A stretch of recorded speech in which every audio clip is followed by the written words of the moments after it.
All right. Morning, everybody. Welcome to the September 20th AgRobotic Working Group meeting. We'll start off by just announcing a new membership we received, Colin Pollock from Hexagon and Novotel.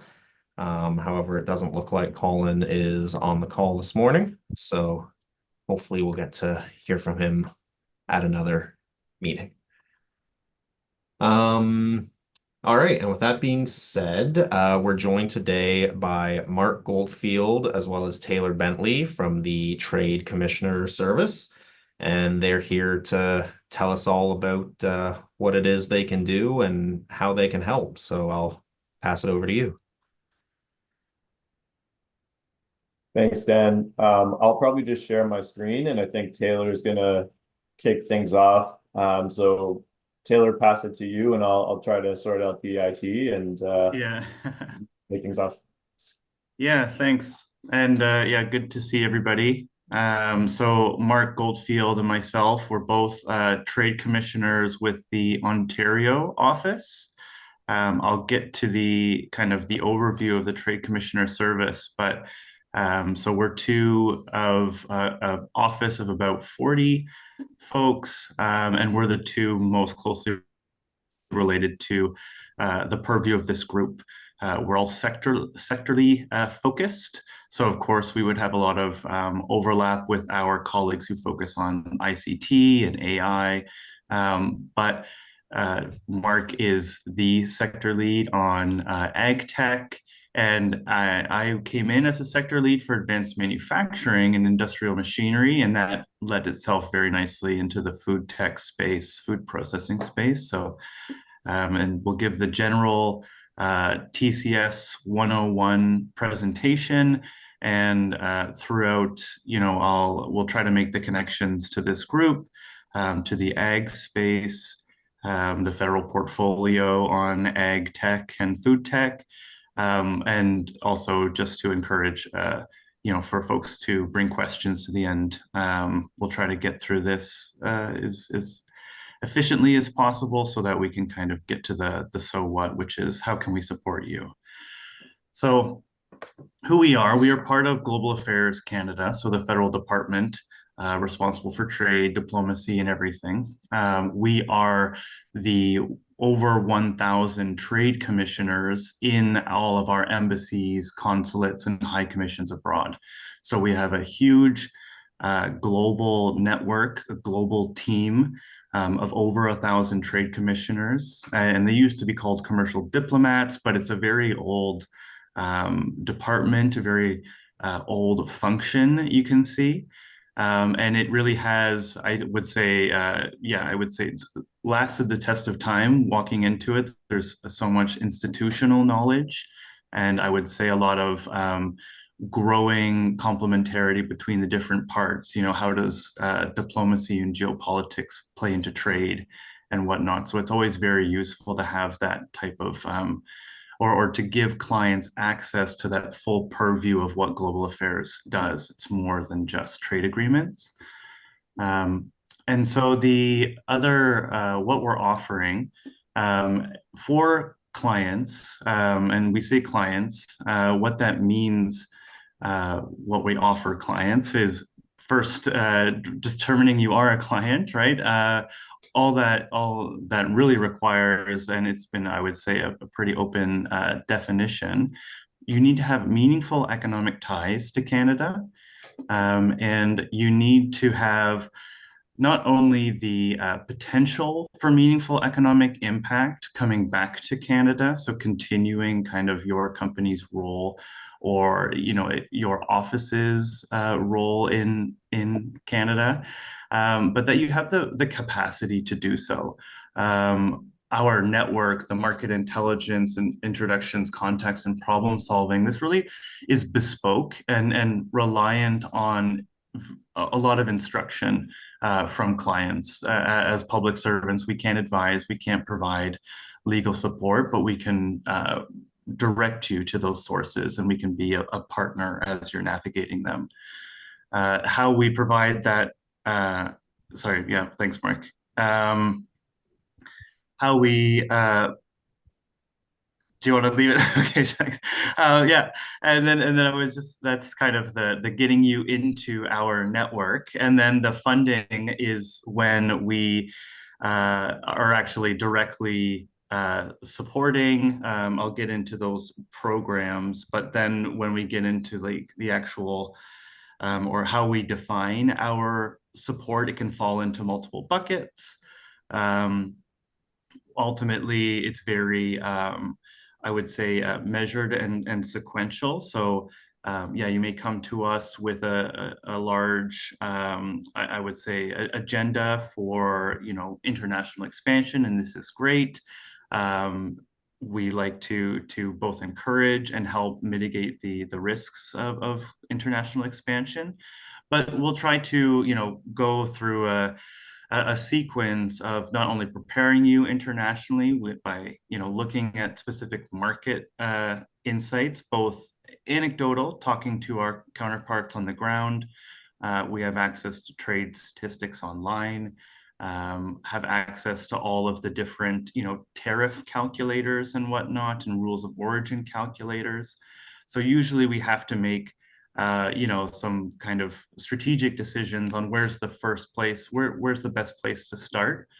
Find the opportunities within those. Again, segmenting as much as possible. It's not just US, we have 16 locations in the US, so where specifically?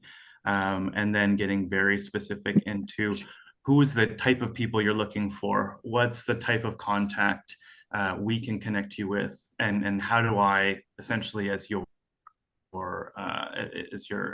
spokesperson within the network, how do I communicate that to other contacts in my network, who you're looking for, and what you're looking to accomplish.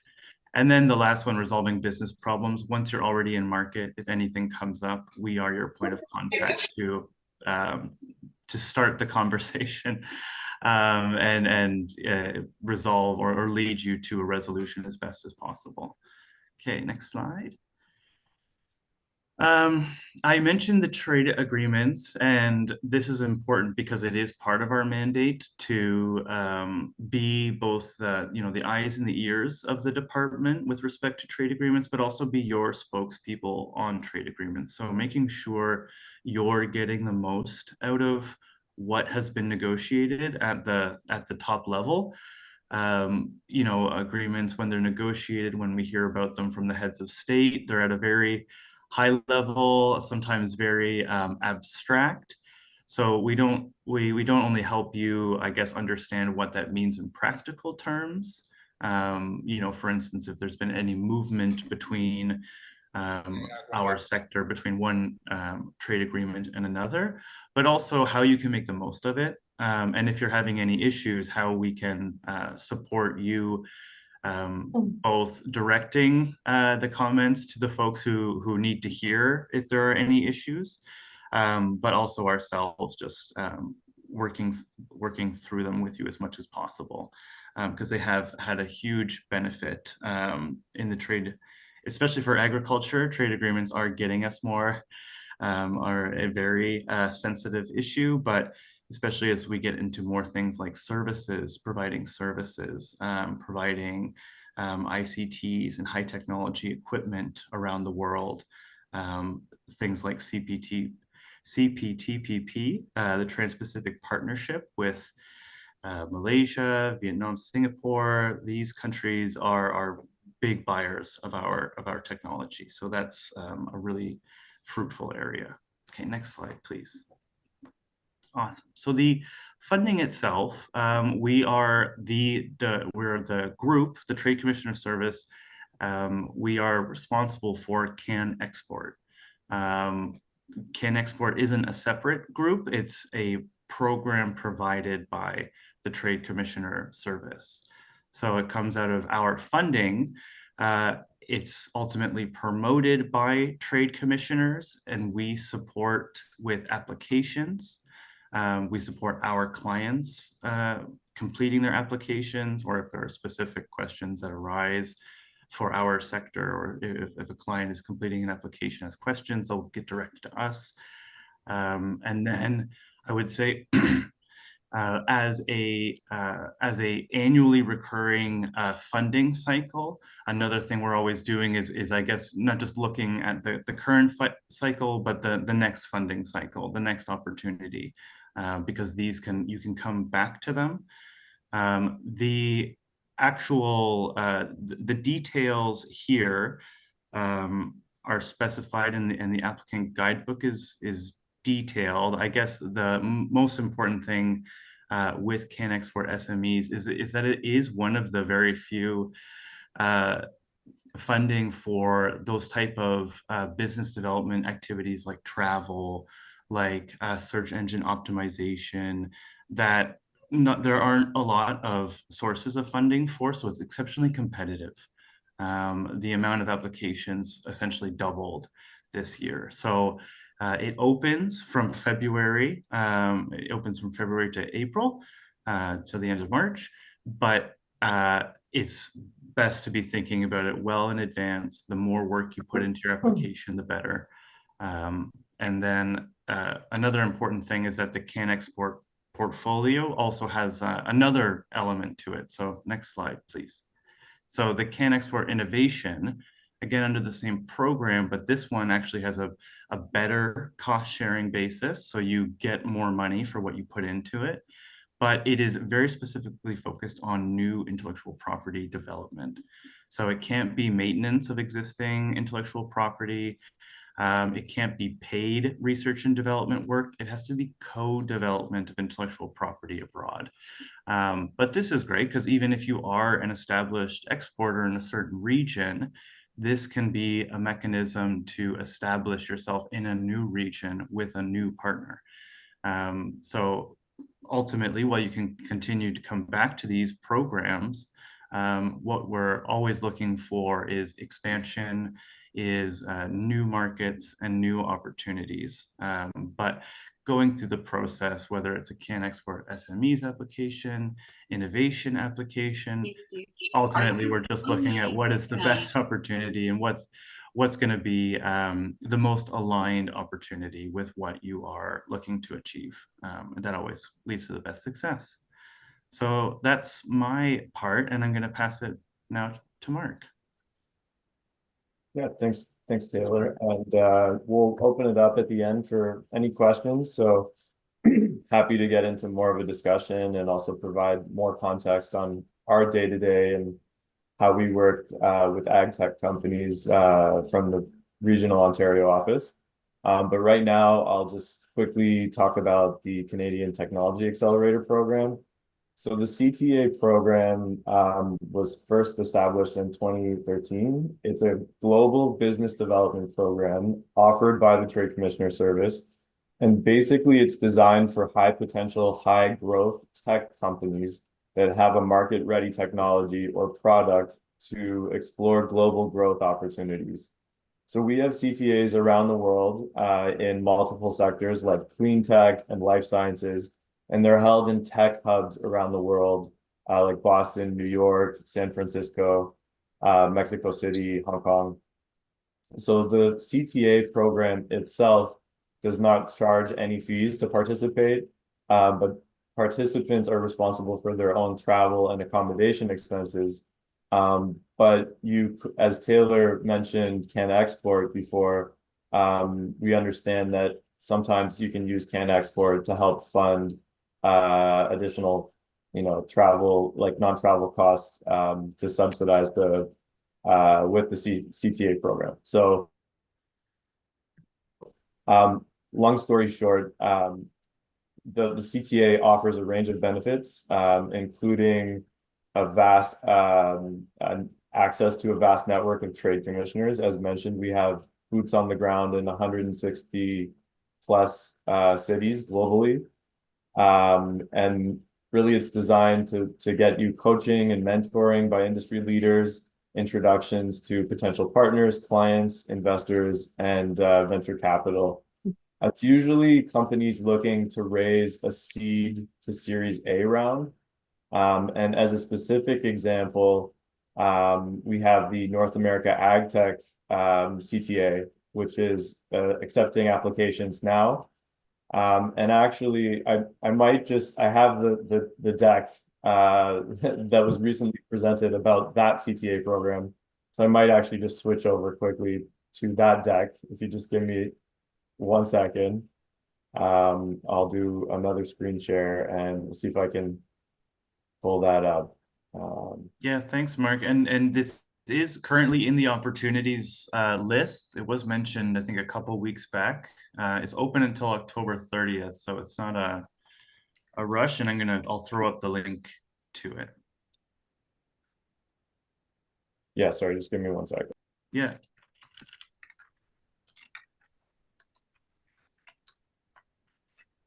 Thanks, Taylor, for sharing that link of the program.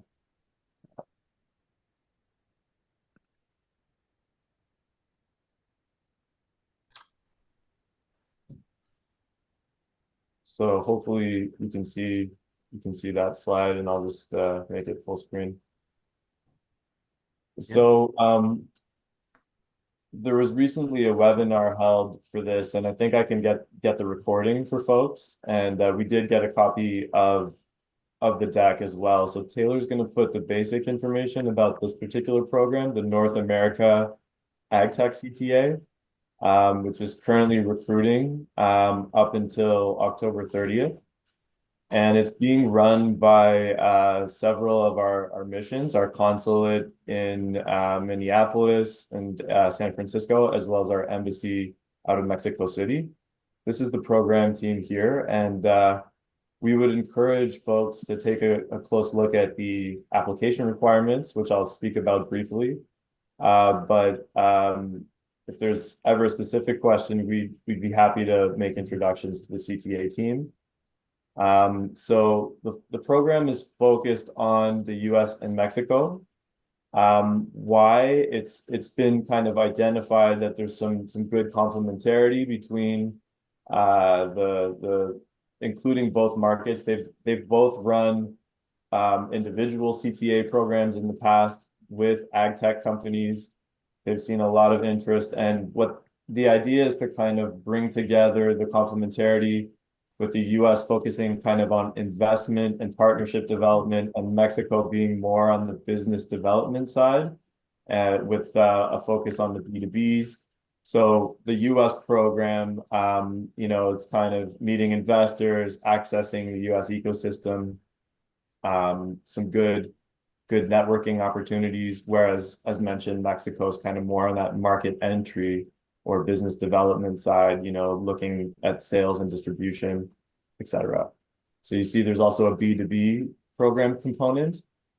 And the subsectors of interest, so very applicable to this group, big emphasis on robotics and automation, as well as technologies that enable food processing advancements. Truthfully, knowing the team and how these programs are set up, it's quite broad. So they often will tailor the program based on what kind of companies they get, right? What kind of cohort they're seeing. And of special interest, on the Mexico side, they're looking at the CEA and precision ag. On the US side, looking at AI and sustainability. So this is the program timeline, roughly. So I've already mentioned that the deadline is October 30th. So decisions being made in December, onboarding in January, and then the program kicks off in the new year. There's a virtual component. We'll be seeing most likely the anchoring of the World Agritech Innovation Summit as a kind of anchor event that gets folks in person and as part of that B2B program. And then in Mexico, it'll be mostly just partner meetings on the ground, meetings with growers and partners that are interested in the cohort. And then for the Minneapolis portion, it looks like they're using Cultivate as an anchor event. So here are some of the partners involved with the program.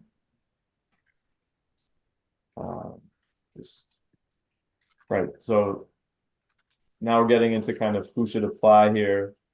And I'll speak briefly about eligibility just to give some more clarity. So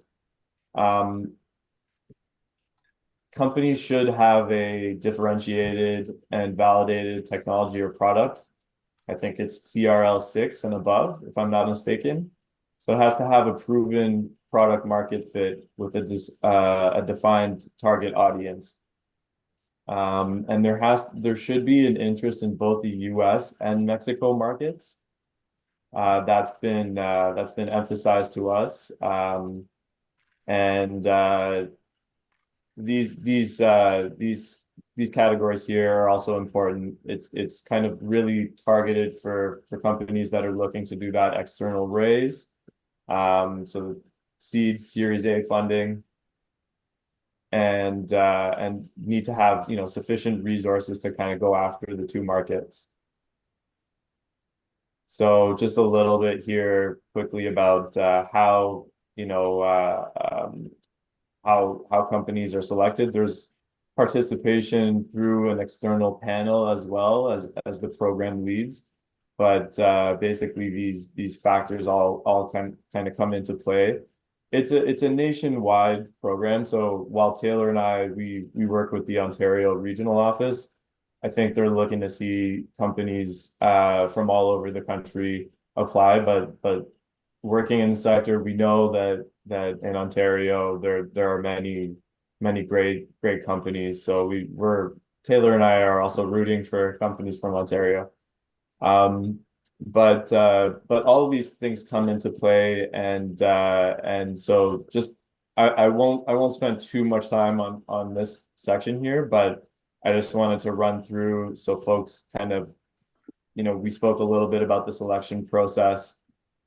But really, it's looking for 6 to 10 companies finally to take advantage of the program, which is, you know, a combination of virtual and in person, and runs for about 3 months. So just a few testimonials here, some companies that have taken a part in the CTA.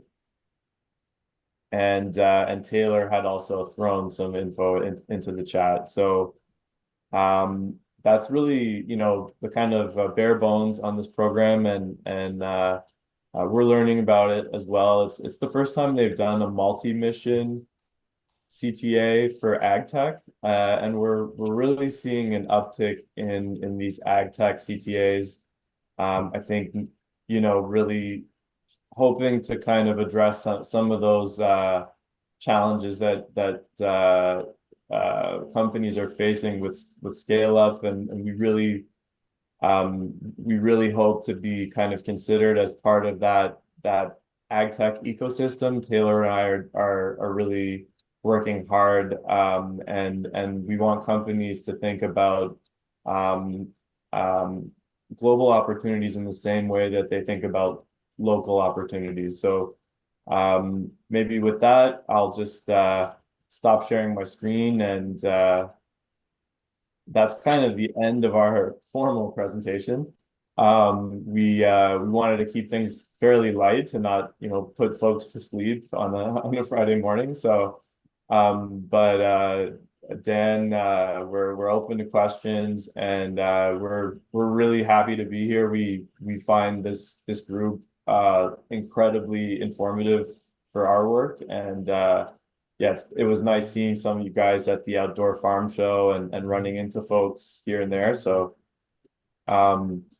maybe I can kind of just moderate and also jump in as well. And I see we have a hand up.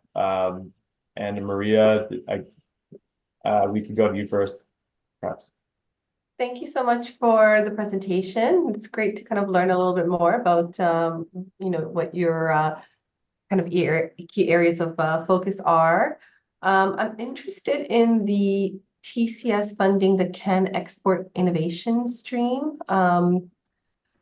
I work for the Canadian Standards Association, so our interest in this is to develop standards to benefit the scale up and use of agrobotic technologies in Canada. You know, particularly we're interested in supporting validation of products and classification of products in a more consistent way. So I was wondering if this can export innovation stream would be something that an organization like CSA could apply to for that kind of work where we're developing brand new standards. So this would be the creation of, again, brand new deliverables to support the AgRobotics industry. And then just for background, we are a not-for-profit, non-government organization. Yeah, the Canadian non-government research centers are eligible applicants for Can Export Innovation. So that is definitely an opportunity, and academic institutions as well. Obviously, as a international business development, they'll want to see the kind of the links, the strong links with business development. But sometimes that can be as easy as having, like a client who's kind of Or going through letters the of support, application with perhaps? you. Yeah, Pardon me? okay. Or letters of support, perhaps, or indication of collaboration. Yeah, absolutely. Yeah, and in the same way, we like it the other way as well, right? Where Can Export actually is administered by NRC IRAP, so any involvement with other government with other government programs, familiarity with these type of processes, and just ultimately like showing that you've utilized the ecosystem is, and I know CSA is very good at this. But these are all things that I guess show us that you're definitely going to deliver on what you've applied for. That's excellent. That's great to hear. And I did have one more comment. I don't see any other hands up, so I'll hopefully take just one more second. Just to note that, I appreciated the overview that you provided on the, the impact of your work on trade agreements. And, one of the key focus areas for standards development is actually to support, interprovincial as well as international trade, right? So perhaps we can, build that connection between the standards that we wish to develop around AgRobotics and being able to support trade agreements to hopefully benefit innovators in Canada. So that's I just appreciated that part of your presentation. Thank you. Yes, no, I fully agree. I mean, it's obviously become more of a big issue when we're talking about standards around AI governance and ICTs, but that doesn't discount all of I think the big changes that are even happening at like ISO and whatnot to bring those big data issues into everyday life of every business, essentially. Yeah, Thanks. absolutely. Thank you so much. Yeah, non-tariff barriers, that's a fun. Get into that all day. Perfect. Thanks so much, Mark and Taylor and Anna Maria, for your question. Were there any other last, I didn't see any pop up in the chat, but were there any other last questions you had for these? And feel free to connect with us. We'll provide our contact information. I think we had it maybe on our first deck that we presented, but maybe we could just throw it in the chat. We're always keen to build new partnerships and work with clients that we haven't worked with before. And again, the precision AgRobotics, it's becoming a big focus of ours. So yeah, we'll definitely we can take any conversations or further questions offline. So thanks so much. Awesome. Thank you. And thanks for taking the time. Thank you for your presentation. We really appreciate it. All right. So, moving on, we have our meetings, field tours, demonstrations. We don't have any new ones that got added since last week. But still coming up, we've got the GC Expo in Ottawa next week. The Bradford Demo Day coming up in early October. So definitely, if anybody can check those out, please do. We'd love to hear about them.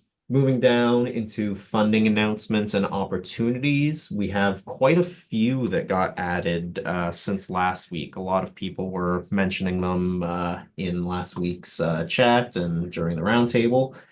So new ones, we have the Sustainable Growth and Adoption Program through BioEnterprise. The application deadline for that is October 30th. We have the Tech Alliance Idea Fund. Applications close for that one on September 30th. We have the SVG Thrive Canada Accelerator Program closing on October 27th. And coming up opening on October 15th are applications for the Ontario Agri-Food Research Initiative.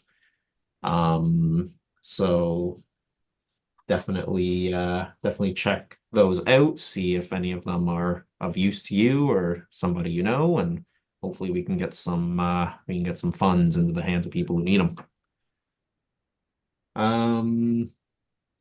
Off of that, I'd like to open it up to the round table for this week's meeting. If anybody has any questions, comments, thoughts, queries.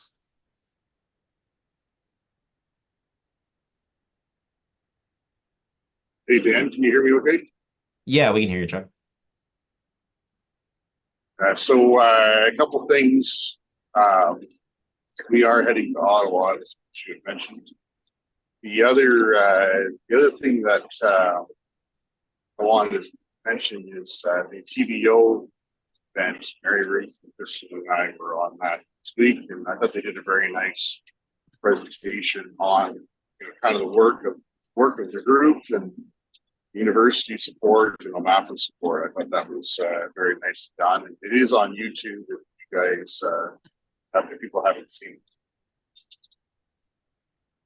Yeah, I saw that as well, Chuck. I thought it was very well done too. It was a bit strange. We had to wait 45 minutes of cannabis in Ontario, which was interesting too, I have to admit, before we got to the AgRobotics stuff. But yeah, I thought it was well done. If anybody, if there's anyone who hasn't seen that article and would like to see it, I did link it in this morning's chat. It's the first thing I posted in there as soon as I opened up the meeting. So you can definitely go and check that out. And I wasn't able to put it on this week's agenda because it premiered after in Wednesday evening. But for next week, I'll also include the link on there. And yes, I can send the link again. I've got it right here. There we are. There's the link. And yeah, I'll make sure that it shows up on next week's agenda as well. So hopefully people can see that. Perfect. Anything else for the round table?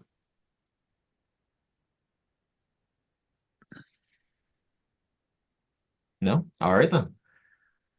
Short and sweet. Other Sorry, I just jumped on. No, no problem. This Kristen, there's also, I'm not sure if you mentioned it already, but I don't know if Jeff Farintosh is on or not, but they also did a really nice video of all of the work specifically to the project they're doing up the marsh. There's also a video on that that I can find and link to. It's on their actually U of G's website, their IPM website. Maybe Tyler knows about that, but yeah, he just did this this week as well. So, and it's really excellent. Perfect. Thanks, Kristen. Yeah, I've got that video linked in the other items and articles. It's titled Tech Funding Bump for Agricultural Robotics. So yeah, like Kristen said. No, it's not an article. He actually did a whole video. There's a whole video of all of the technology specific to the work they're doing at this station in the marsh. Yeah. So, yeah, the link will take you to the video. I might have said article by mistake, and if I did, I apologize. okay. Sorry about that. No worries at all. Appreciate it.